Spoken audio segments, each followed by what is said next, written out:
This is the BBC.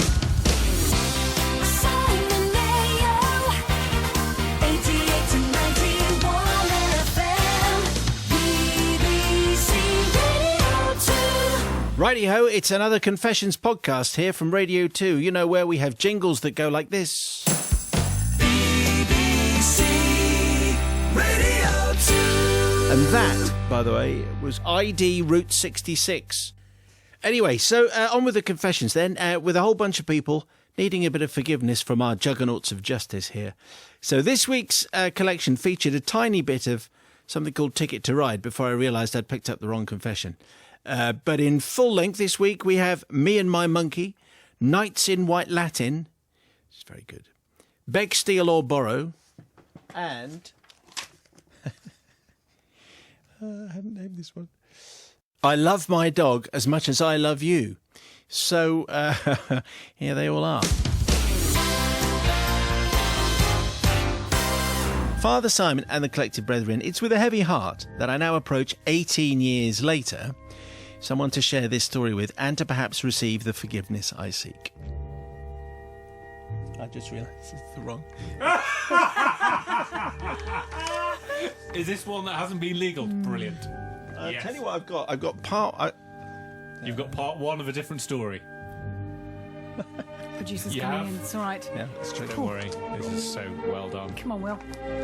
Thanks, Be fine. Do it live. There's Yeah. someone here who knows what's going on. That hasn't happened before. It's still from Mark, by the way. Good. Father Simon and the Collective, that's top production, that is. Following the recent... This is much better.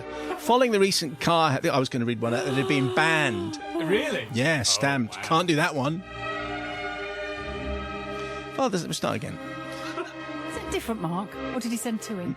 Just checking. No, it's the right Mark. Okay. It's still Mark. Doesn't really matter. No, okay, it's a different Mark. Okay. Different Mark. Mark says, Father Simon of the Collective, following the recent car hire confession and prompted by the Safari Park episode of Peter Kay's Car Share, it's time to come clean and seek collective forgiveness for my own monkey-based courtesy car incident. Let's go back to 1998 when I was thinking about buying a shiny new car. A local dealership did test drives, and day-long test drives at that. So what could be better than a day off work, driving country lanes, putting the car through its paces? I'll tell you what could be better. How about my wife and I pick up a friend and her two young daughters and we go out for a day together? What could be better? I'll tell you what else could be better. How could we take the car to the Safari Park? What a very, very fine idea. What could possibly go wrong? After all, the drive through the areas are safe. You get to admire rhinos, lions, zebras. In fact, all your Safari Park favourites from a distance. Perfectly fine. I want to point out that it was absolutely fixed in my head at this point that we were not, under any circumstances, no way, Jose, going anywhere near those destructive little simian vandals that hang around the monkey enclosure. Definitely not going there. Fast forward a couple of hours. We arrive, we're in the park. Our friend's youngest daughter is on my knee pretending to drive the car. We chat to Mr. Zebra. Mrs. Giraffe sticks her head... That's actually what they're called. Yeah. Sticks her head through the sunroof for some food. It's all good. OK, there's a little dribble around the car that wasn't there before. That's OK. It's nothing that won't wipe off. We're all having a great time, absolutely loving it, and the car is just the job. Perfect day out. So, was it weak will or was it the sunshine and the start of the English summer? Who knows? But now there's a spark of an idea and I find myself being drawn inexorably, as one does, as if by sirens, onto the rocks of the monkey enclosure. But hang on, I have a sound plan, foolproof you might say, and everything today has gone so well. We can go into the monkey area, and as long as we don't stop the car, we'll be fine. And Father Simon, if I'd have stuck to that plan, I wouldn't be seeking forgiveness now. As I recall the moment now, I'm sure that entering Monkeyland was a bit like when those jeeps drive into Jurassic Park Yes. through the massive Yes. gates. And just like in Jurassic Park, everything goes well until just over halfway round. And there before us we find a scene so chaotic, so laughable that it's both shocking and hilarious. Some poor souls are sitting watching a pack of monkeys walk, run, scratch, climb and urinate over their car. They're down a windscreen wiper already and that passenger side door mirror is looking very wobbly. I pull over a few yards back to watch and actually it's very entertaining. It's actually only when the first monkey jumps onto our bonnet that I realise I've broken my own rule and I've actually stopped. The monkey is sitting still, though causing no trouble, so I relax and pass around the opal fruits. made to make your mouth water. Dated you. reference. Yeah. But anyway, so then this is relevant because, as you're about to find out, Okay. they're now called Starburst, and I can mention that because in doing so, Father Simon, I spill them across the dash, and this sudden flash of movement and colour attracts the attention of a certain furry someone, and the little beast starts scrabbling at the windscreen, trying to get at a refreshing, fruity sweet of its own. Ha ha, look at the monkey, let's all laugh at the monkey. At this stage, it's really good fun. What a good day. Yeah. Monkeys, though, have a need to be busy doing something, and now, once again, one has got bored and decides to have a chew on a bit of the car. It's sinking its teeth into the rubber washer jet thing on the bonnet, and I'm about to react in the only way I know when 3 other monkeys bounce onto the roof. Quickly, I squirt monkey number 1 straight in the face with a screen wash. Boom, and it does the trick. Fantastic. But now I'm in trouble. There comes a noise like something ripping from the roof, and a rubber strip, partly detached, flops forward onto the windscreen. Monkey number 1 is the quickest to react, and showing lightning reflexes, grabs the rubber strip, completely rips it free from the roof, and legs it into the bushes, rubber strip trailing behind it. Time to move. We're out of there pretty sharpish. No more hanging around. It'll be the wheels next. On the way out, I have another genius idea. Get the enclosure attendant to retrieve my missing car part from the bushes. What? He rolls his eyes, but he does go and get it anyway. And yeah, on closer inspection, the rubber strip is decidedly worse for wear. Its sticky side is covered in monkey hair and monkey business. And it's now a foot longer than it used to be. And it won't fit in the groove it came out of, but at least I've got it back. Anyway, the rest of the day went incredibly smoothly because it was very well planned. Although I couldn't figure out what I was going to do with that rubber strip. I took the car back that evening and posted the keys through the garage letterbox with the rubber strip draped across the roof. No damage to report, I wrote on the form. What? Anyway, I do seek forgiveness, not from the monkeys who had their usual fun, nor from the dealer who didn't notice any deformed rubber parts apparently. The person who I'd like to seek forgiveness from is actually the lad at the end of the monkey enclosure. He wanted a career working with animals and instead spent one summer traipsing back and forth picking up bits of broken car. He probably gave up on his dream of being the next David Attenborough, whose birthday it is today, by the way. Happy birthday, sir. As a result, and for being part of that, I'm very, very sorry. It's a standard story. If you go into the monkey enclosure, who knows what's going to happen? However, it wasn't Mark's car. He was just on the test drive, and that rubbery thing that went on the roof, it was ripped off and deformed. Let's see what Sister Bobby, who speaks for the motorist, is going to say to that. Yeah, but not this time. You get no forgiveness from me. This is really easy, Mark. First of all, you took it on a test drive into a safari park. You know that the likelihood of something going wrong is higher than normal. Yes. You're not in normal conditions. And also, you did it. You basically borrowed a car for a day to have a day out. It's not on. That's deceitful. And car dealers around the country are basically going, that is not fair. And it's not fair because you've also damaged the car. But the most important thing is you sprayed a monkey in the face with screen wash. That's what I really take. Is that not good? No, it's got chemicals in it. It's not just water. It might just be water. You sprayed And there's giraffe dribble. Yeah, the giraffe inside. saliva in the top. So, no, Mark, you are not forgiven under any circumstances. And you're not allowed near monkeys either. Brother Matthew. Yes, I mean, I fail to see what worse things he could have done in this car. I mean, I'm going to test this car and see if it goes underwater. I'm going to test this car by driving it on an assault course. I'm going to go through a safari park. We all know what happens when you go in the monkey enclosure. All the windscreen wipers get taken off, and then the stuff on the roof is gone. Unbelievable. And the fact that he then, nothing to report, everything's good. With this car dealership, the most trusting car dealership ever. So I am not going to forgive. Maybe it's the dealership's fault then. Yeah, actually, that's a good point. Maybe it is the car dealership. They're the one. Have a car. Whoa, yes, absolutely. Have a car. This lackadaisical cavalier attitude to giving people the car. It wasn't a cavalier. It wasn't a cavalier. Well done. So I am going to not forgive because, and also the man in the monkey enclosure. Bluntly, he knows what he's doing. He knows that his dreams have died if he's in the monkey enclosure, having to bring rubber trim back from the bushes. So yes, not forgiven. BBC Radio 2. Carissimi Simon et Musicis Collectio. Oh, very good. Dear Simon and the Musical Collective, a while ago you asked for Latin confessions, and here I am with my confiteor, which I imagine is Latin for confession. You're smart. I'm just Just guessing. clever. I could have looked it up. I'm guessing that a guilty choir member might know this stuff. My confession begins in September 2009 when I had left school and started studying at a local college. I had chosen French, English language, music technology and music as my subjects, and I was super excited to start a new chapter in my life. In the first few weeks, I swiftly made new friends, and most of these friends were musicians. We were sickeningly geeky at times, making various in-jokes about the music we'd studied and talking about fellow classmates behind their backs after performance lessons, saying things like, "His tone was awful, but what do you expect when you learn every instrument under the sun and you can't master any of them?"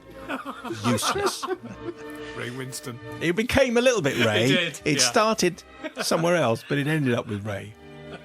The most fun, however, was had during ensemble rehearsals.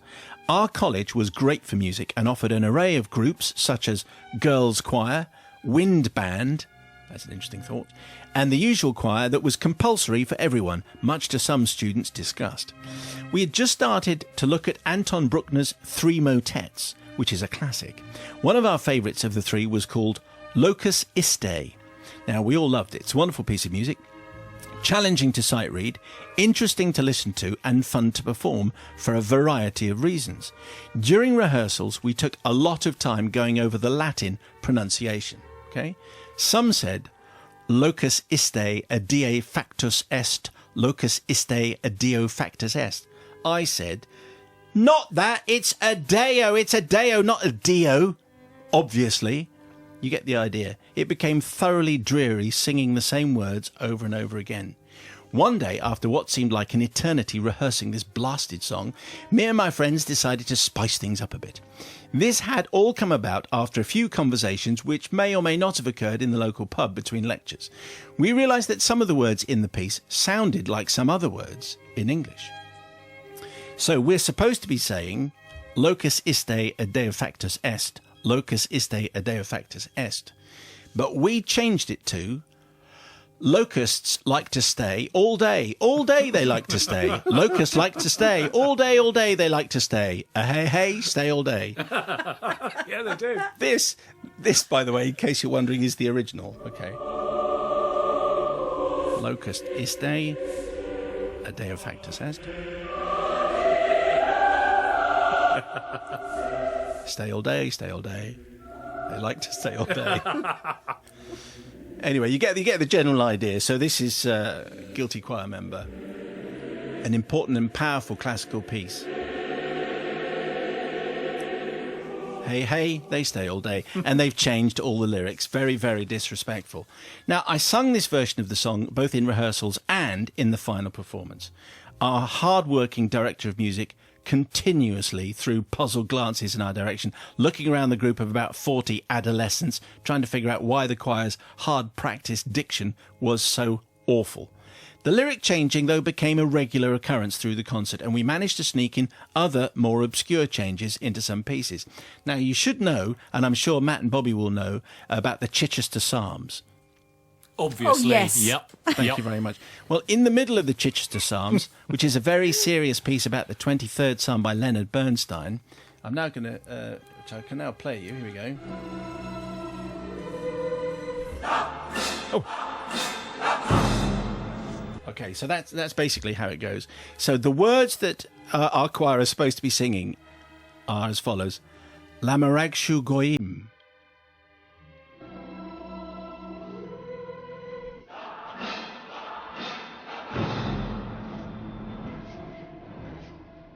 We changed it to peas and carrots, carrots and peas, peas, carrots and peas. Carrots and peas, carrots and peas. Peas! Carrots. Cabbage.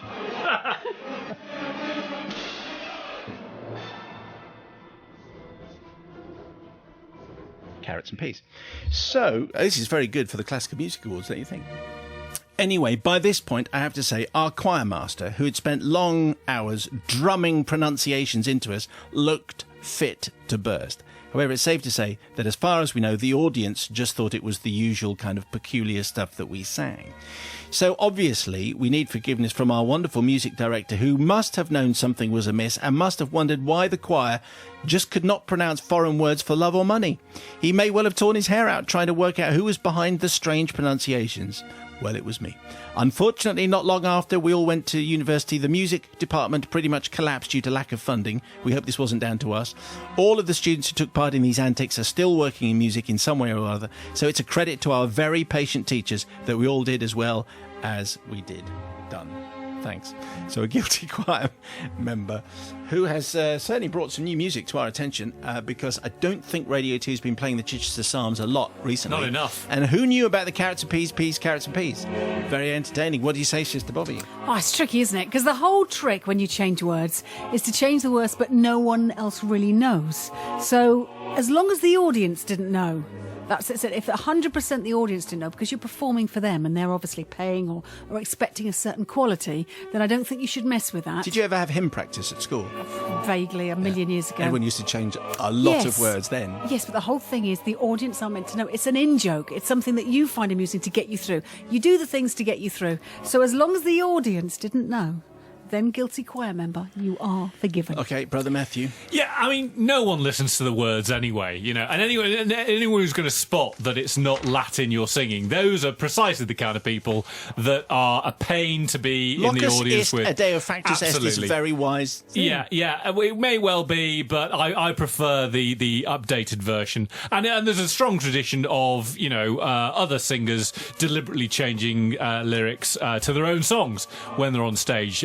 Like the Stranglers, they do exactly, yes. So I'm definitely going to forgive, because it happens all the time. And the only people who are going to get upset about it are the kind of people you don't want to be sat next to anyway.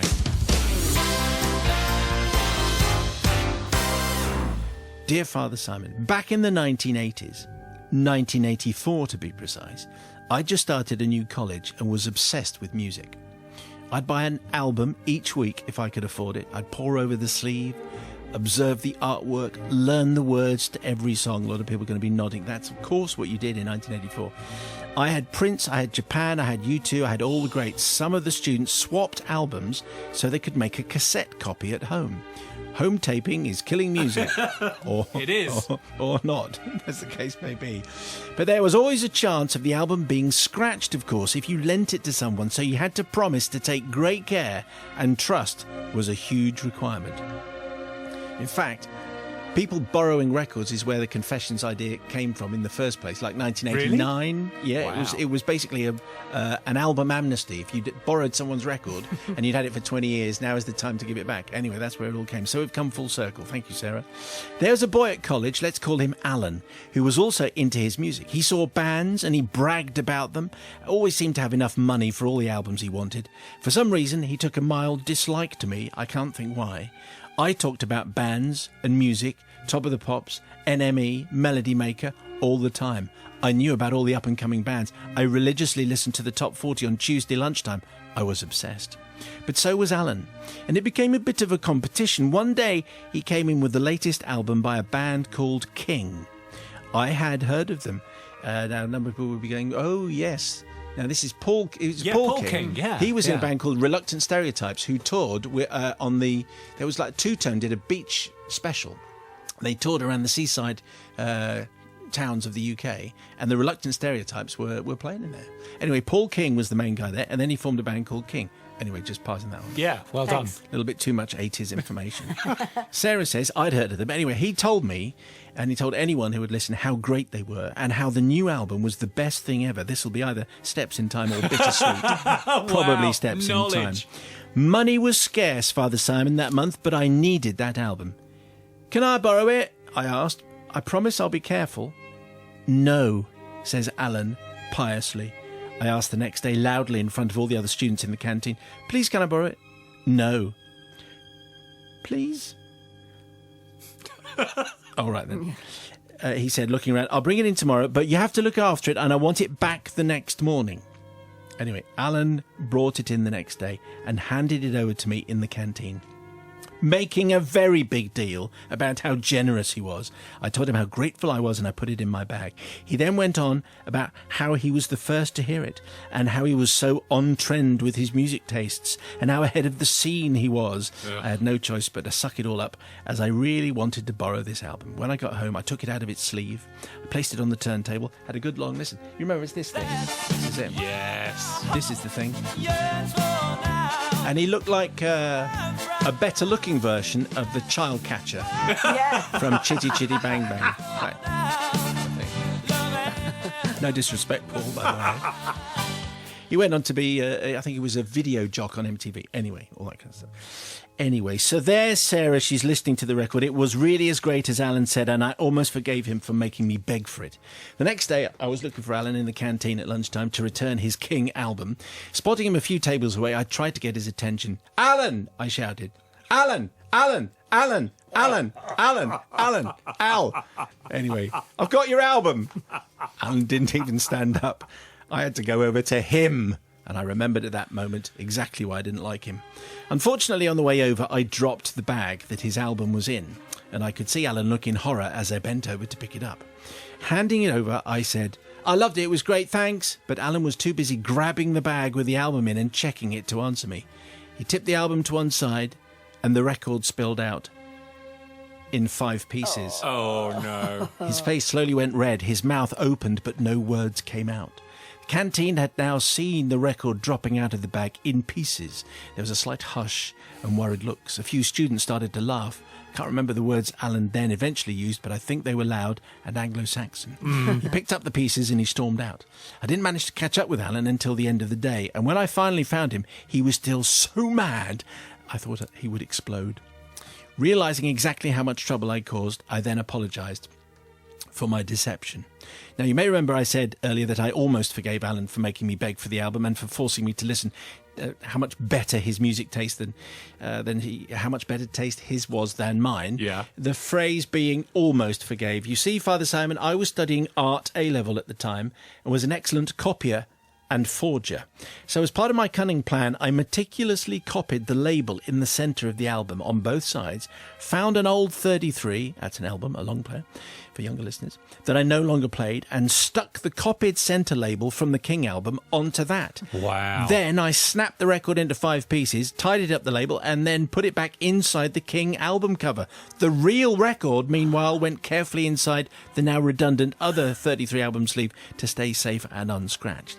So now we flash forward to the very, very about to explode Alan, whose face began to visibly shift as I regaled him with the full tale of my deception.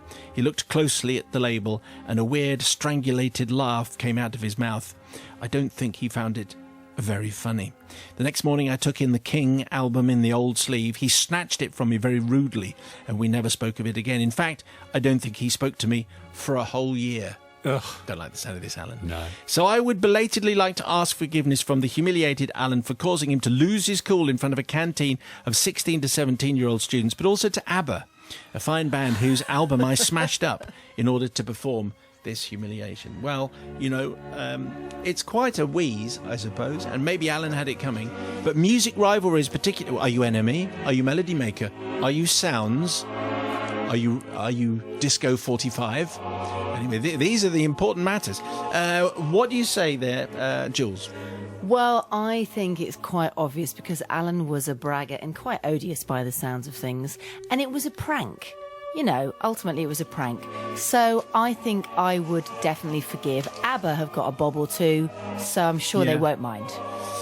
Now, this is like an antiquated thing because people don't really do this anymore, I don't think. But what do you say? Well, more fool them. Alan needs to get a grip, clearly, doesn't he? He needs to get a sense of humour. And you get special marks for your Alan Partridge reference halfway through that superb stuff. I thought this was great. This is a great story because it's got a twist at the end. It's like one of those Mission Impossible things where they suddenly they go, no, this it is how turns we out did it's it. a different one. Oh, yeah, excellent. I loved it. So Alan got his record back. Everyone's happy, apart from him, with his lack of sense of humour. So I'm definitely going to forgive. Have you got someone's record in your record collection? I have, yes, Whose? yeah. Well, I mean, John. Oh, John. It's John, yes. And what record have you? I've got The Cult.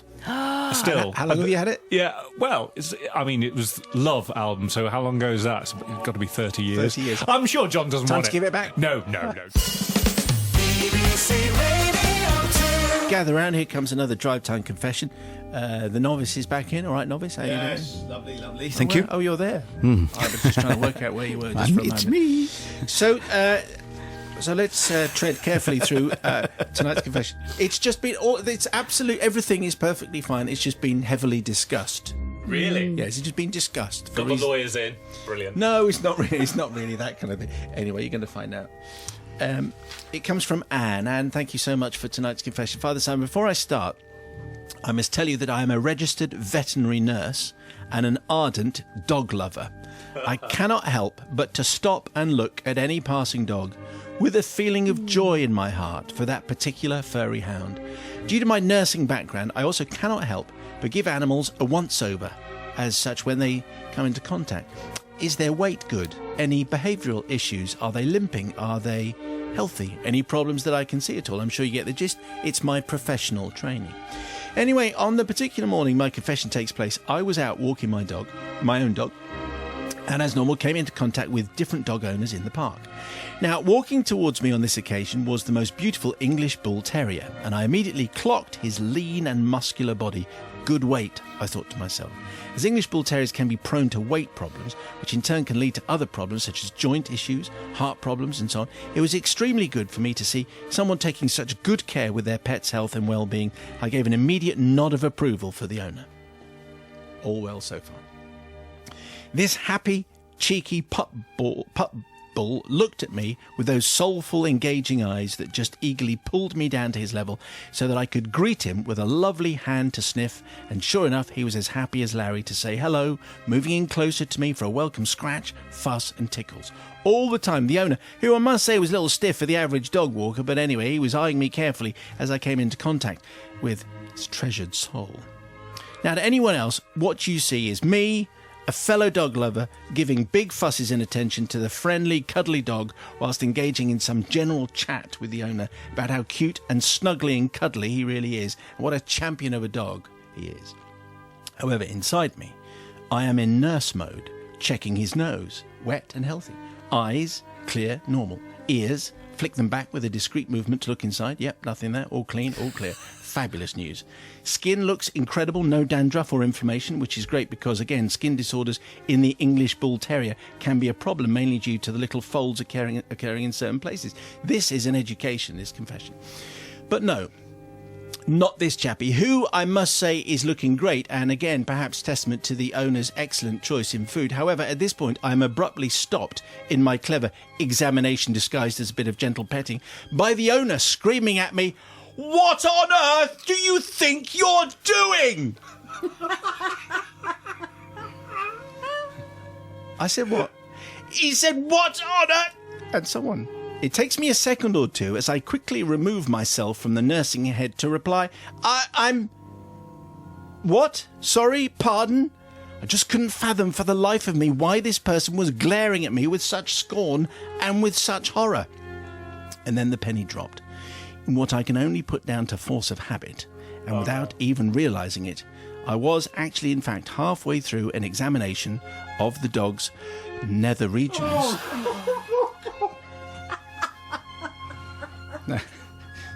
Now, before I could say anything, the owner grabbed the dog from me, awkward, and practically ran out of the park, the whole time glaring back at me and shouting something like, well, I think the word police was involved, as I feebly tried to explain that I'm a veterinary nurse.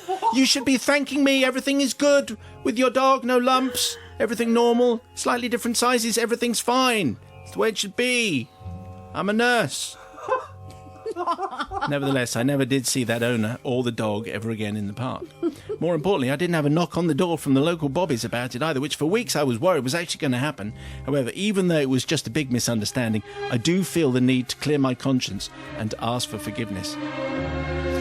First of all from the owner, and to take this chance to explain that I was only conducting this particular examination due to a professional bound responsibility in making sure everything was indeed okay, and that I'm a little more versed to ensuring that I the appropriate legal consent before embarking on any impromptu doggy physical exams ever again. And forgiveness from the dog, who I was subjected to an unsuspecting testicular check halfway through his normal morning walk. It's just not what you'd expect when you're out sniffing the wonders of the world and saying hi to the people around you. Oh, okay. So for that, I'm truly sorry. So Father Mayo, Sister Bobby, Father Matt and Father Nigel... hang on, they're not fathers, they're just novices and brothers and sisters. It's been nearly 10 years since this happened. Will you please offer me some forgiveness? It's from Anne. Anyway, that's fine. Anyway, I think that's... She's a veterinary nurse. It's all fine. It's what she does. Yeah. Everything was good-hearted. They all love their dogs. Sister Bobby. Anne, when you were talking about when you see a dog, you cannot hold yourself in before running over and saying hello. My heart goes out to you because I'm exactly the same. I can't see a dog without wanting to go and kiss it really hard on the head, and I have to hold myself back because it's not allowed generally with other people's dogs. No. But the thing is, I've lost my dog, so I kind of, every time I see one, I go, oh, I just want another one. So that's what happens. So I'm really with you on the dog front.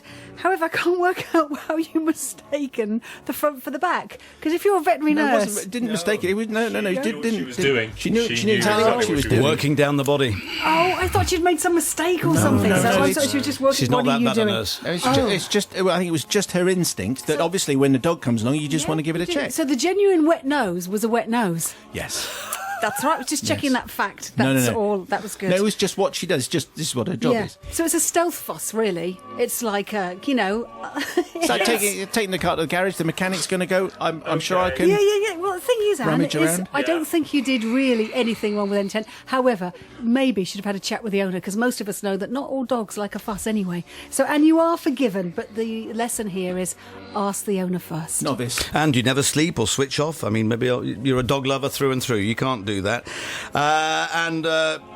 Different sizes, that's good to know. Also, the fact that it's a relief.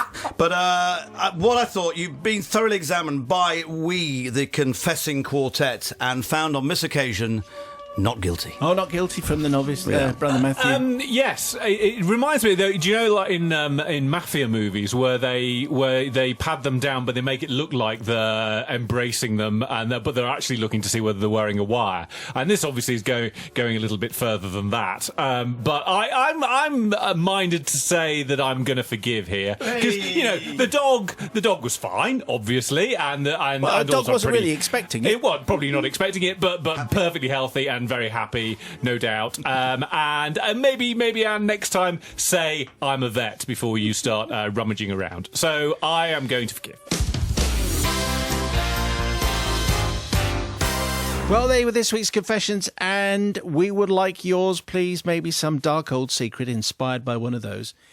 If it has stirred up something for you, confessions@bbc.co.uk. If you missed any of the shows this week, you can listen back online, or you can download them to your phone, or if it's a smartphone, or your tablet, if it's a smart tablet. Though there aren't any dumb tablets, are there? BBC iPlayer Radio app, that's what you need. On Monday, the book club return with Erin Kelly's psychological thriller, He Said, She Said. Elkie Brooks dropped in on Tuesday with a world exclusive of a new track called Forgive and Forget, written for her by Brian Adams. And listener Mark broke the Toogle search engine with a question about ash trees, which no one could answer. Wednesday, Alexander O'Neill himself graced us with his presence, talking about the 30th anniversary of his Hearsay record. And on Foodie Thursday, Nigel cooked up spiced leg of lamb with cauliflower and coconut, plus a bonus donut that was knocking around the office. There have been so many donuts just waiting to be picked up this week. If you made it to the end of last week's podcast, you had to tweet winky smiley emoji, thumbs up emoji, apple emoji. Looks far better, obviously, with visuals.